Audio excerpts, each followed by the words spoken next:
Pumula talaga mga idol eh. Akala nila simple lang eh. It look like simple, right? Huh? Yeah. But no, you need to hold it. Thank you. No, Dory. Cup.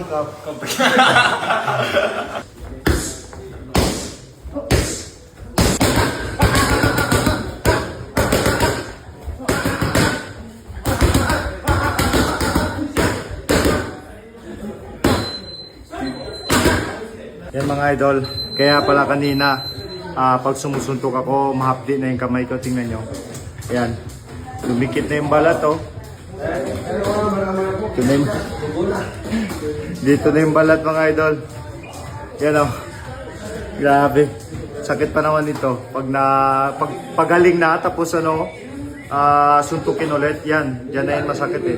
Kaya kung magkikita nyo, bakit maitim yung kamay ng mga boksingero mga idol? Ito po yung dahilan, tingnan nyo. Napaltusan po ako. Yan. Nangyayari talaga yan mga idol. Parati ko to nakikita na napapaltusan si Jerwin mga idol. Pero grabe, tinitiis niya lang yung ano. Kasi lakas sumuntong ni Jerwin eh. Kaya parati napapaltusan. Yan mga idol. Right!